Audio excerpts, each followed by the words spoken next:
This is the last and final video from the series of the Pan-African Awards Show, the 4th edition that took place in Nairobi, Kenya.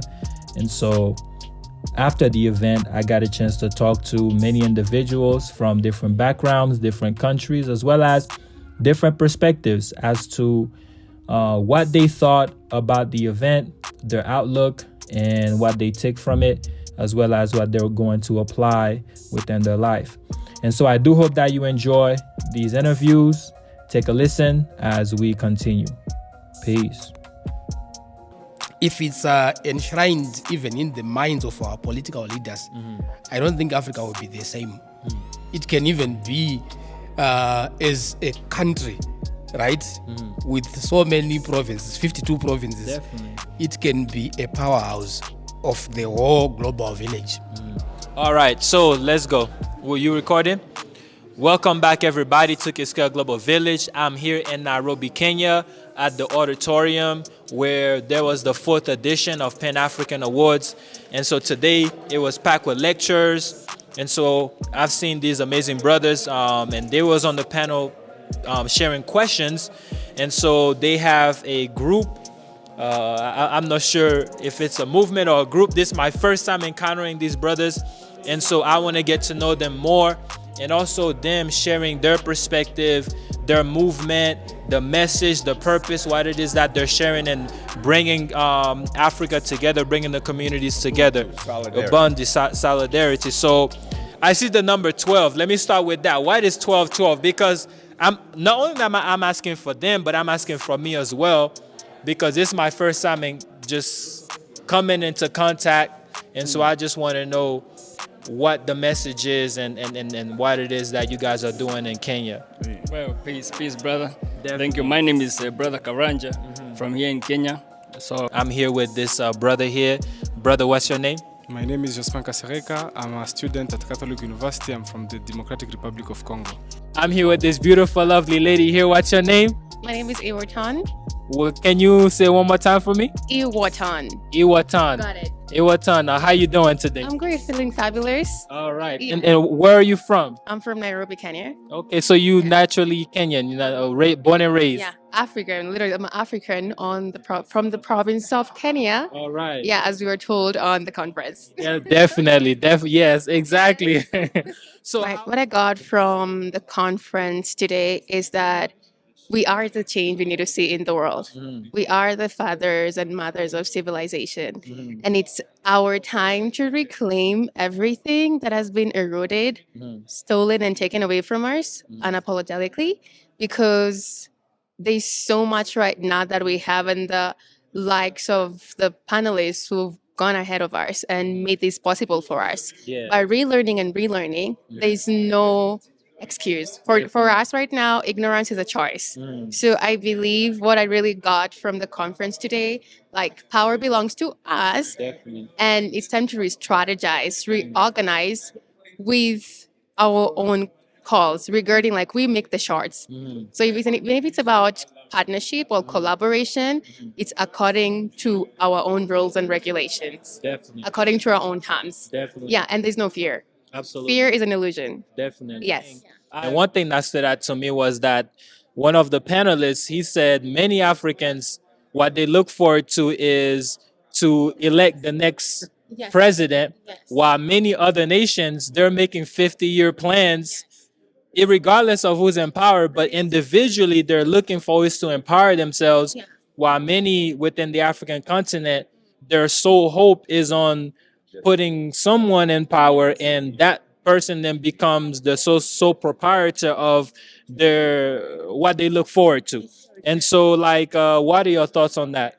I believe the time for us to kind of like put our grievances to the government is over, because if we know, regardless, like, with their agenda, we have to re-strategize, come together. Dr. Arikana says that the time when Africa will be revolutionized is the time we become united. So we have to kind of come up with leaders who are Pan-Africanists, because the ones we have are literally there for their own interest. So it's time for us to just come together, build together, tell our own stories in the cultural, political, spiritual, economic sectors.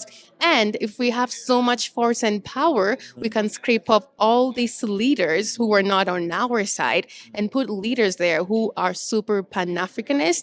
And we know like they have the interests of the people, not their own interests. And with that, we'll have a leader for 20 years. We don't have to elect every 5 years because we have a leader who can see how 100 years is going to be or the next coming years is going to be, as we've been told. So we have to kind of like come together with our own strategies, organizing everything that we have in the all industries to basically tell our stories. And with that, we'll find Pan-Africanists who are literally called to basically redefine the cost of Africa. Definitely. Yes. Well, my sister, listen, I appreciate you and the many things that you have to say.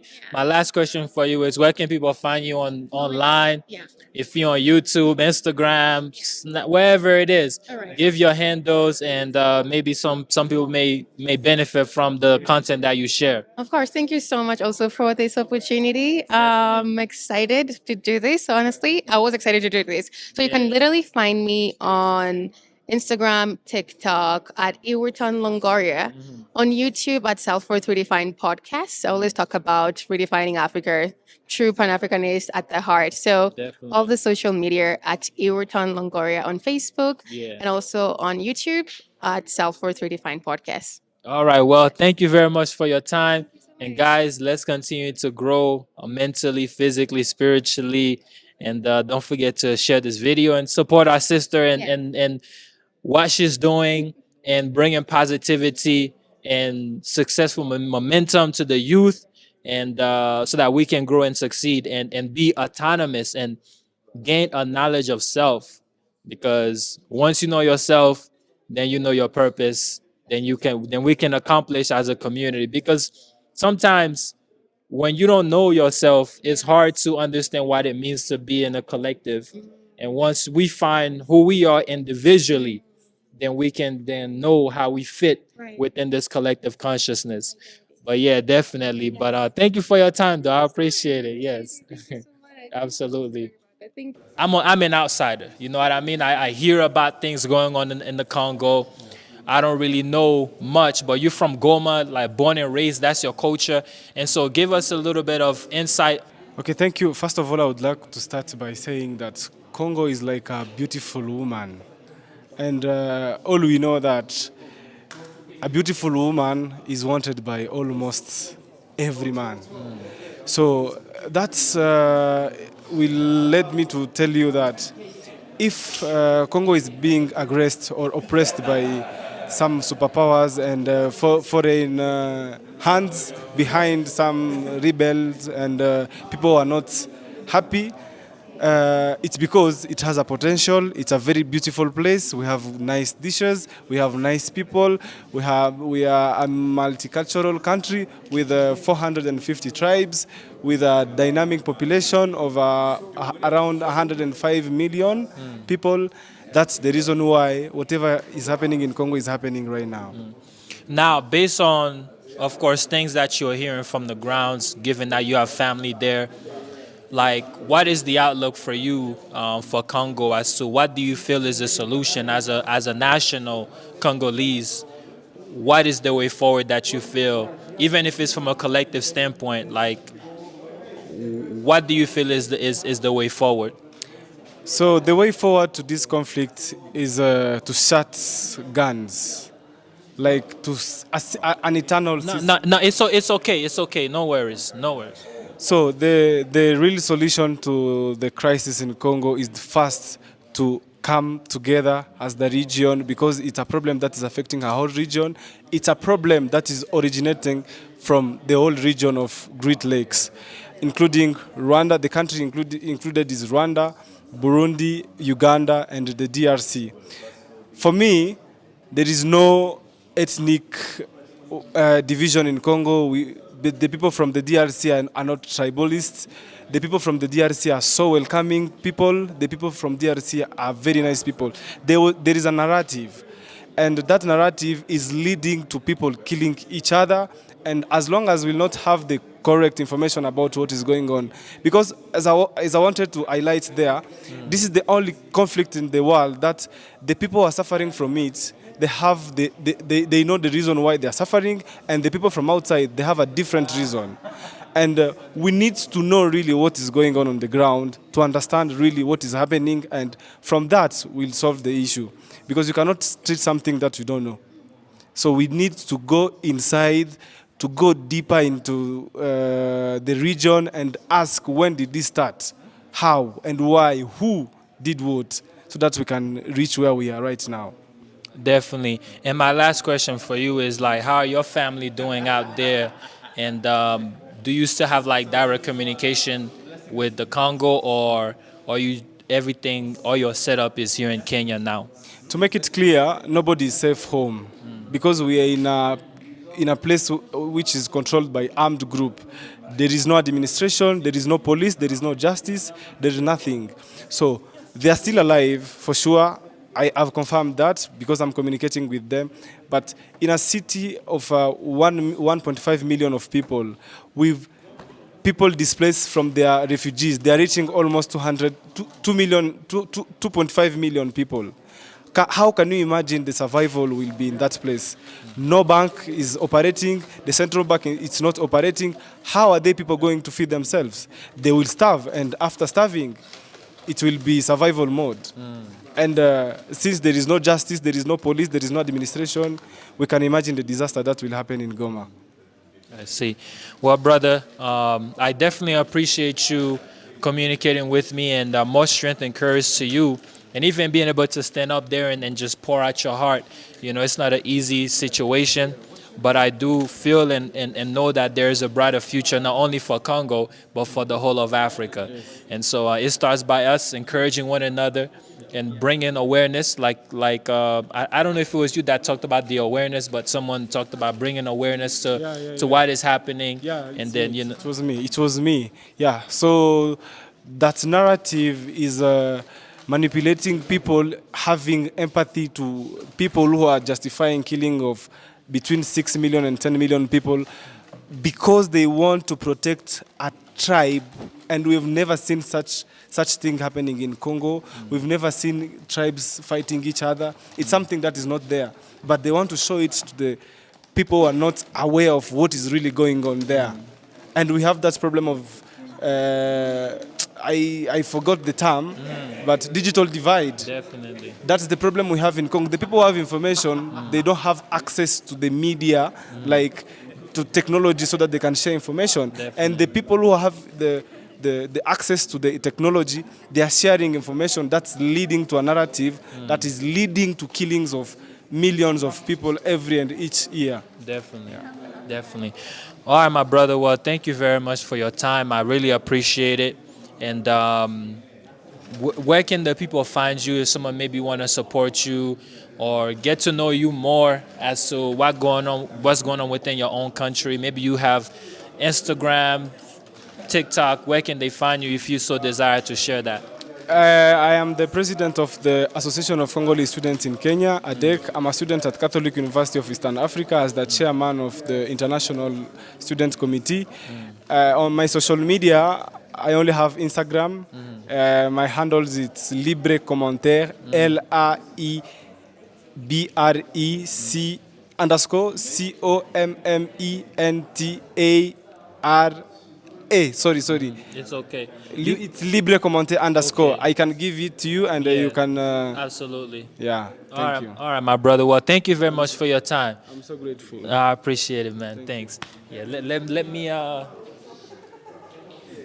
You can write down The handles. your. Yes, brother. Definitely. Thank you. My name is Brother Karanja from here in Kenya. So this 12-12 practice is, it becomes a daily common practice for all black people worldwide.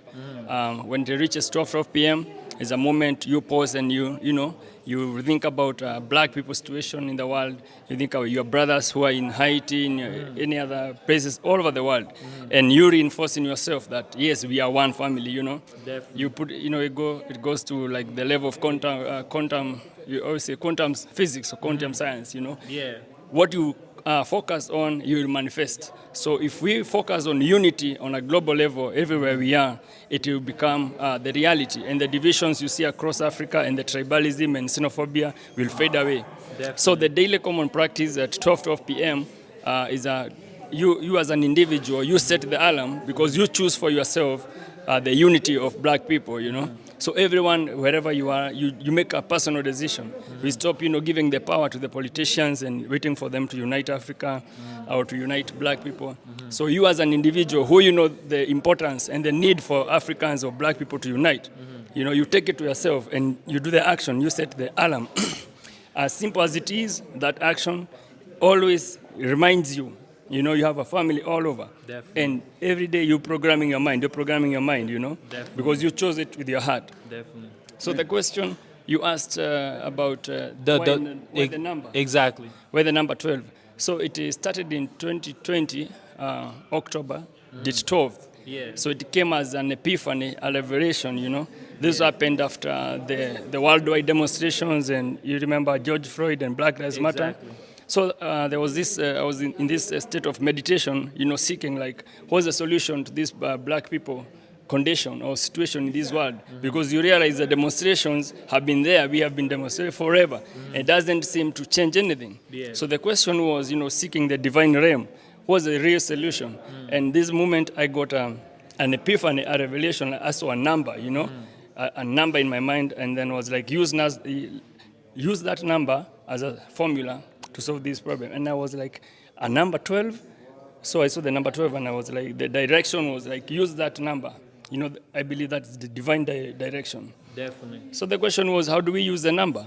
And the guidance was like, form groups, form solidarity groups, self-help groups, support one another, practice Ubuntu. That African, Of course. Yeah. Ubuntu, I am because we are. We stop that individualism, competition, all that stuff. Yeah. So that, I own you, you own me, you protect me, I protect you, because you realize we have not been protecting each other. That's how we've been, leaving ourselves uncovered. Definitely. So the direction was, form those groups, practice Ubuntu, be your brothers and sisters keeper, Absolutely. And then the movement was 12 p.m. And then another guidance came and said, set an alarm to remind you of this moment and ask your brothers and sisters all over the world to set this alarm as a covenant to one another. And whenever it rings, you say, I am because we are. Definitely. So that's how it started. Definitely. And of course, I see you have this brother with you, and Brother Sadiq from the US. brother Siddiqui. Yeah. And so I want to make the correlation now, how you were able to encounter brother Sadiq. And brother Sadiq, where are you from, and what brought you to the continent? I'm from the States. I'm from Let's kind of Jersey. switch spot here. I'm from Jersey. Okay. I came to the continent, and I've been a Pan-Africanist ever since I was in high school, which is since I was 19, 18, Yeah. So Africa really wasn't in my mind like that, but I was a community activist, more like. But Africa was always the association. As far as my thinking about coming to the continent, it's never really been in my real thoughts until I got older. My older age, in which I was able to study certain things about the African continent. My association with the brother here is because we met.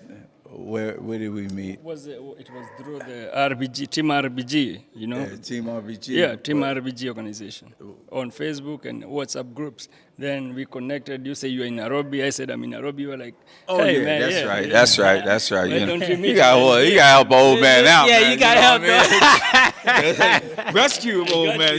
Rescue me. Listen, he has a sharp memory, man. what- Yeah. I'm 62. This joker is 12. 12. so he's got a more of an advantage on me.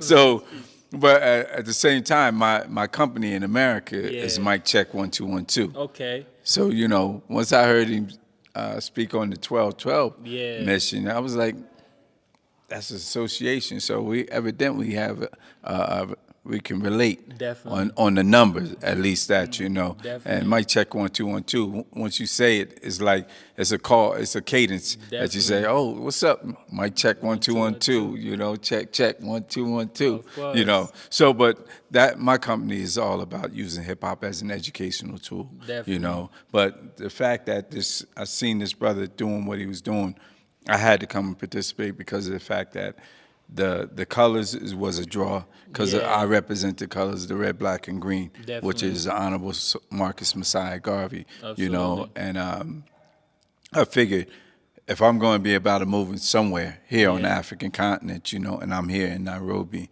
why not participate in what this brother was doing? When I seen what he was doing, you know, I got to the area where he was. I seen that fact that he needed an upgrade. Definitely. And what we did is create a tent, you know what I mean, to shade him because he's in this hot sun. He was standing. He Yeah. made that sacrifice. He already Right. made a bunch of poster type of images already. That showed me he was dedicated towards this whole concept that he had of Definitely. Ubuntu solidarity hour. So I said, why not contribute something to make and enhance this whole movement that he has, you know? Then I went and had hats made, you know what I mean?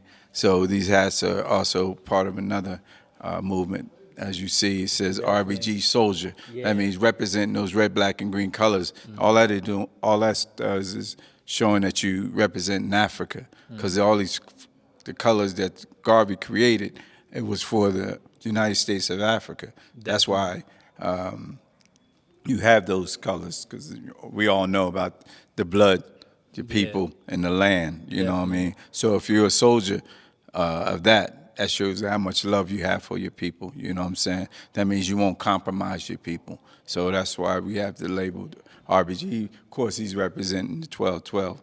He also has one to identify with, you know.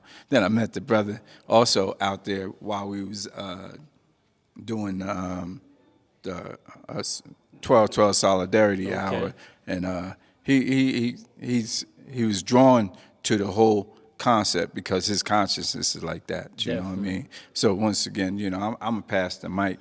You know what I mean? I don't want. Okay. All right, let me just talk to you, brother, and then after that we wrapping. So my brother, what's your name? Of course, I've been talking to the other brothers here, just in relation to their experience here in Kenya. This brother growing up on the continent as a native Kenyan, and his desire to see Black America thrive within the continent as well. And so, share with me your experience here today. Where are you from, and you know what is your overall view within the unity of Africa going forward? Thank you very much. My name is KK. I am from Zimbabwe Okay. and currently studying here at the Catholic University. And my experience of the whole conference, it really touched on pertinent issues that define us as Africans, especially in the part of unity. Yeah. That all our countries are more or less like provinces. It is just the colonial demarcations that gave birth to them as countries. But otherwise, basically, Africa is one. From Cape to Cairo. Definitely. It's just but one. And that element of unity, if it's enshrined even in the minds of our political leaders, I don't think Africa will be the same. It can even be as a country, right? With so many provinces, 52 provinces. Definitely. It can be a powerhouse of the whole global village. So that being the case, I wish if such like conferences could be done in different parts of Africa, in different countries, so that the level of consciousness goes to a higher sort of degree that can enable us as Africans to appreciate unity. Because it is only when we are a united force that we can really be able to make possibilities out of the impossibilities. Because like right now, the way as Africa, we are defined as a poor and a dark continent. It's basically on account of the disunity that is pertaining within different parts of Africa. Like what has been deliberated upon, that some of our leaders are afraid of one Africa because they think that when Africa becomes one country with different provinces, then they will lose their power, but which is not the case. Actually, that unity is for our benefit. Definitely. As Africa. Thank you very much. I appreciate it, and you sharing your thoughts and perspectives. And so, when it comes to like what you shared, the unity of Africa from Cape Town to Cairo, when did that become a reality for you? Actually, this became a reality sometime in September 2015. Okay. Right? When I started interacting with African spirituality on a deeper level, right? Like what my brother Joe has said, the concept of Ubuntu Yes. is actually at the heart of African ways of thinking, believing, and acting. So that being the case, when I started reading that literature, I was also motivated to do research. Like, for example, my first research I did around the African ways of living had to do with the issue of non-governmental organizations that come either from the West, right, to sort of provide aid in Africa, right? So I was questioning myself, before colonialism, where were the traditional Africans getting aid from? Yeah. Because it was basically Africa on its own. So I came to appreciate that the main reason why there was no famine in Africa by then, it was because within the village, right, as a component, each and every person within that village, they were related, right? You were everybody's relative, everybody's contemporary, right? And that being the case, even in terms of possessions, wealth was not defined in terms of the money that you have in the bank or even the kind of things that you would possess. Because in terms of possessions, people would just have the necessary minimum for survival. Like, for example, agricultural implements, which were basically hoes and also ox-drawn plows that they were using. So those were sort of uniform. So you'd find that even no one would steal from the other because we're on the same level, right? But now you see, with the kind of scenario where we're having right now, it's not about collaboration but competition, right? So because of the issue of that kind of unity and even collaboration, I realized that it's very much fundamental for me to revisit this spirituality and to see to it that I try and implement it from within the context I am. Because I cannot expect to unite Africa as a whole, right? Charity begins at home but should not end there. So from within my bounds, like when I saw the brothers, I think there were some flyers that had to do with Ubuntu, and there were also some historical figures, the likes of Marcus Garvey, Martin Luther King, and several, African leaders from within the African context who tried to champion this African unity, right? So I was actually attracted by that flyer. So when I went there, I started inquiring from them, and I came to realize that they were sharing the same vision that I also had. So that being the case, I think those can be baby steps to move forward in terms of bringing about African unity. Definitely. It actually starts with us as individuals. Of course. Exactly. Definitely. Well, brother, thank you very much for your time. Just come a little close. Thank you very much for your time and your experience and this event today. And even for me, this is my first time coming to such an event forever, meaning this is actually my first Pan-African conference experience, or even being within the circles of many Pan-Africans. And so this is, I would say, a groundbreaking experience. Hearing so many difference of opinions and perspectives, but yet as a collective, seeing how, there is a collective consciousness to unite and to come together.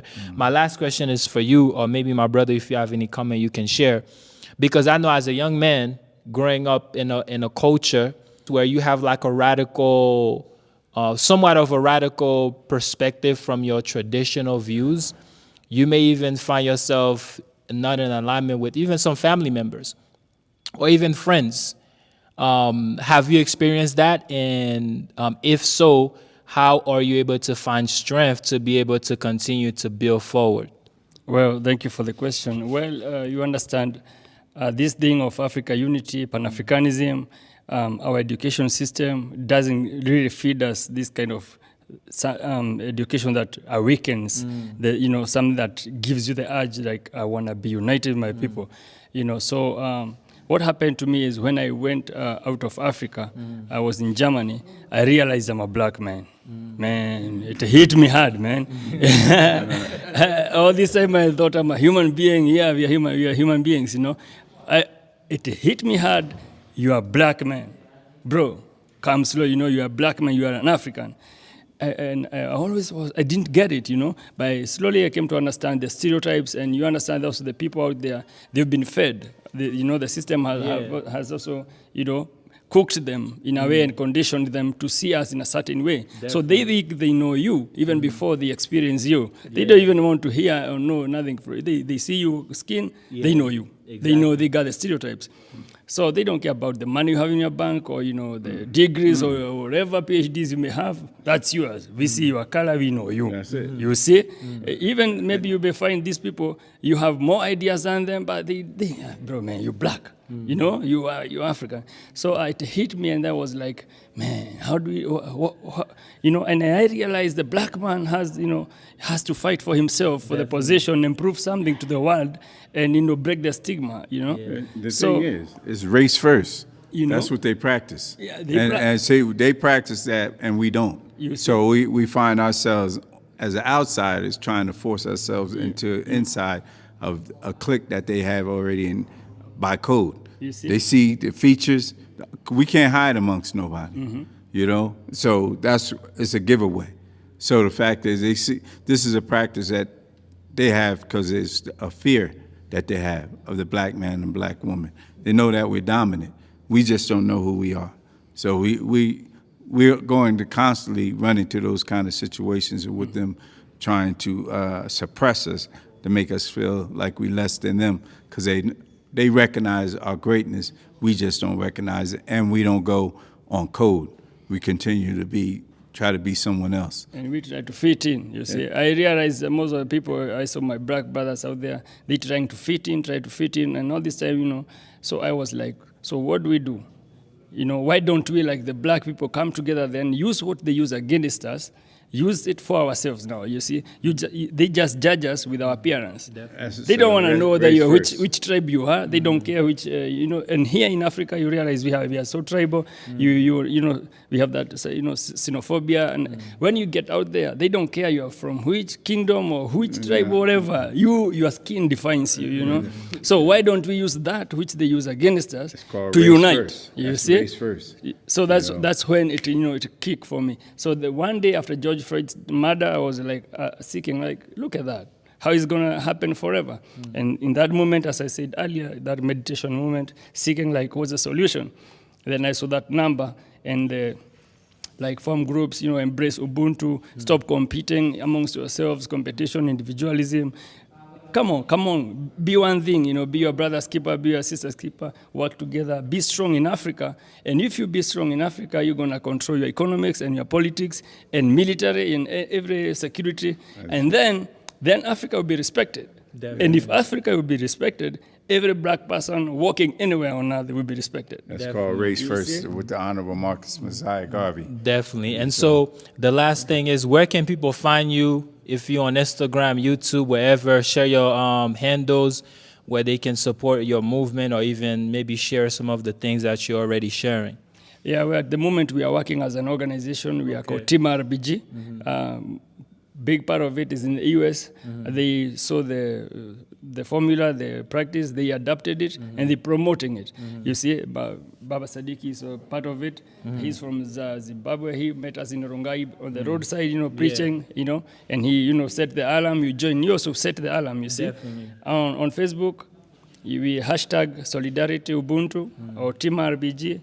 You see, I am Brother Karanja Ubuntu. Okay. When you search for Karanja Ubuntu, you find me. All right, guys. Well, there you have it. Thank you for watching Kixkeya Global Village. We are here in the continent of Africa, the cradle of human civilization. And so today I was able to meet these brothers and share, holistic perspectives on how we can unite as a people, but most importantly, thrive and also remove ourselves from the hands of oppression and decolonize the mind, the spirit, and the body, decolonize the land, and regain consciousness of who we are to continue to grow and thrive as a nation. Thank you for watching. Don't forget to like, share, and subscribe. Peace. And set the alarm. Tell them to set the solidarity alarm. 12 p.m. each and every day. Daily common practice. All right, now take a picture.